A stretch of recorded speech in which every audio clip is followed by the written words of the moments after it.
You can review content from Crash Course Organic Chemistry with the Crash Course app, available now for Android and iOS devices. Hi, I'm Deboki Chakravarti, and welcome to Crash Course Organic Chemistry. Going out on a sunny day can be a real mood booster.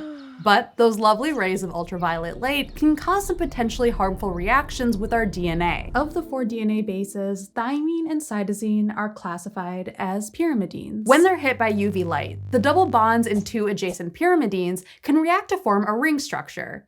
This is one type of paracyclic reaction. These now covalently bound bases, called pyrimidine dimers, can interfere with copying DNA and reading the encoded genetic messages, which can make things go pretty haywire, sometimes even causing cancer. Because pyrimidine dimers are quite dangerous, but also very common, our bodies have developed ways to remove and replace the damaged section of DNA. And we also use sunscreens to protect us from UV light. So in this episode, we'll explore paracyclic reactions and how they relate to the sun's dangers and life-giving properties.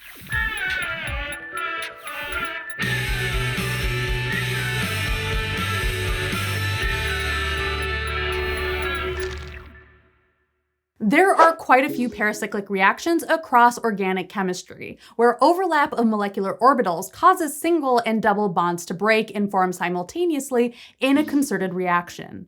There's a cyclic transition state, but no distinct intermediates. It's all one step. A super important one is the Diels-Alder reaction, where a conjugated compound with 2 adjacent double bonds reacts with an alkene. This transformation makes 2 carbon-carbon bonds at the same time and shows incredible stereoselectivity and regioselectivity. This reaction bears the names of its discoverers and is a tale of a joint Nobel Prize awarded in 1950. Otto Diels was a professor that cared deeply about research and teaching. You'd find him demonstrating experiments at the front of lecture halls packed with hundreds of students at Kiel University in Germany. Kurt Alder was a student of Diels and became a professor himself after a stint in the rubber industry. He's also got a moon crater named in his honor and the insecticide aldrin, which is formed by a Diels-Alder reaction. In this reaction, our key players aren't just called a conjugated compound with 2 adjacent double bonds and an alkene. They have special names. The first reactant is a diene, and the other is called the dienophile, the lover of the diene. Like we just mentioned, this mechanism is concerted, and the bonds break and form at the same time. To show an arrow-pushing mechanism for the Diels-Alder reaction, I like to draw dotted lines that connect each end of the conjugated system of our diene to each side of the pi bond in the dienophile. Now, we can add 3 arrows to show the pi electrons forming new sigma bonds and a rearranged pi bond. This helps me keep track of where to make the new bonds, even in more complex molecules like the insecticide aldrin. Again, we're sacrificing 2 pi bonds to make 2 new sigma bonds. Now, even though we've been using arrow pushing to help visualize how electrons move and form bonds, really, molecular orbitals are what combine during a chemical reaction. Last episode, we constructed the molecular orbitals of butadiene, and these orbitals can be used to represent the pi system of any conjugated diene. We can also construct the molecular orbitals of ethylene, which can be used to represent the pi system of any dienophile. Ethylene has 2 electrons in the pi system. Those electrons pair up in the lower energy molecular orbital, where we combine 2 p orbitals in phase. So this is the highest occupied molecular orbital, or HOMO. We can only construct one other molecular orbital by combining the 2 p orbitals out of phase. And this is the lowest unoccupied molecular orbital, or LUMO. That's it. Now that we have the puzzle pieces, we can see how the molecular orbitals of a diene and dienophile interact during a chemical reaction. In any chemical reaction, the HOMO of one reactant combines with the empty molecular orbital of the other reactant that is closest in energy. So usually the HOMO of the diene reacts with the LUMO of the dienophile. To be able to form new bonds, these orbitals need to be in phase. Look here, one shaded lobe of the HOMO lines up with a shaded lobe of the LUMO, and on the other end, the unshaded orbitals align. And when orbitals approach from the same face, like in the Diels-Alder, we call this superfacial. To be totally honest, the reaction of butadiene and ethylene to make cyclohexene is kinda terrible. It happens under extreme conditions and in low yield. The HOMO of butadiene and the LUMO of ethylene are a bit too far away in energy. So to help most Diels-Alder reactions along, we'll put electron donating groups on our diene and electron withdrawing groups on our dienophile. And for a refresher on how to recognize these groups, check out episode 38. Electron donating groups push electrons into the HOMO, raising its energy. So putting these groups on the diene gets its HOMO closer to the energy of the dienophile's LUMO. Electron withdrawing groups on the dienophile lower the energy of its LUMO, which brings it even closer to the energy of the diene's HOMO. Let's look at a specific example with weakly electron donating methyl groups on our diene and electron withdrawing ketone on our dienophile. With these groups, the HOMO of the diene is raised in energy, the LUMO of the dienophile is lowered, and the reaction occurs with gentle warming. No extreme conditions here. But we can't just stick electron donating groups anywhere and expect chemistry magic. For example, this placement of methyl groups on this diene causes steric hindrance, so it can't adopt the reactive conformation and the Diels-Alder reaction won't happen. The reactive conformation with the double bonds ready to react is called S-cis, and the unreactive conformation is called S-trans. The S at the beginning of these terms is really important so we don't confuse them with cis and trans bonding arrangements, which for double bonds we've also been calling Z and E respectively. Compounds like cyclopentadiene that lock the double bonds in the S-cis configuration react well. And because it's a ring already, the product of this example reaction is this cool double ring bicyclic structure. Now that we know the basics of the Diels-Alder reaction, we can learn about its incredible stereoselectivity. First, we'll focus on alkene dienophiles. If the groups are on the same side in a Z-alkene, they end up cis on the cyclohexene ring. And if the groups are E-cross in an E-alkene, they end up trans on the ring. Alkynes can be dienophiles too. In these Diels-Alder reactions, the alkyne dienophile groups end up on a double bond, and so they aren't cis or trans. Let's react an alkyne dienophile so we can look really carefully at where the groups on just our diene go. With our diene in the S-cis conformation, we can label its groups out and in depending where they're pointing. In the products, the out groups end up on the same side of the molecular plane, and the in groups on the same side. Remember, look carefully at the solid or dashed triangles that represent these bonds. But sometimes we're not only focusing on dienes or dienophiles to figure out stereoselectivity.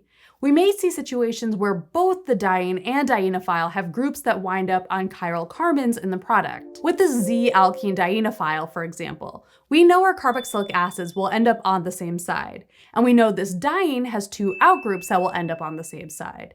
But what will the stereochemistry of the final molecule look like? The groups on the dienophile can have favorable interactions with the pi molecular orbitals on the diene. So the dienophile approaches in this orientation, lining up the pi bonds in these carboxylic acid groups with the pi bonds of the diene. The bonds rearrange in our concerted Diels-Alder reaction. And when we flatten out the molecule, we can see it's this crowded product, with all groups on the same side of the molecular plane. This elbow-bumping molecule is called the endoproduct, and the other potential diastereomer, called the exoproduct, is disfavored. Bicyclic examples let us see the endoproduct pretty well. In this example, the ester points toward the more crowded side of the bicyclic ring in 3D space. And in our bicyclic insecticide, aldrin, we see the carbon-chlorine bridge faces the more crowded side too. That's all we'll cover for stereochemistry, even though there's so much more to learn. If you're curious, the stereochemistry of all paracyclic reactions can be described with the Woodward-Hoffman rules. A chain smoker with a propensity for blue neckties, Robert Burns Woodward won the Nobel Prize in 1965 for the synthesis of complex natural products. He collaborated with Roald Hoffmann, chemistry professor at Cornell University, to describe molecular orbital symmetry and predict the stereochemistry and regiochemistry of paracyclic reactions. And in 1981, Hoffmann shared the Nobel Prize with Kenichi Fukui, the first Asian person to win the award in chemistry.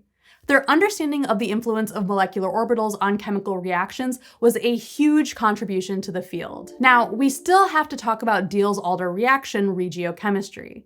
If we have one group on each reactant, we need to know how to predict where they end up relative to each other in the products. The groups in the products are actually kind of similar to the ortho and para positions on a benzene ring. This is a cyclohexene, not a benzene. So this isn't official terminology, but it's a little trick that can help us remember where these groups end up. The position of these groups is actually dictated by the sizes of molecular orbitals, also called the orbital coefficients.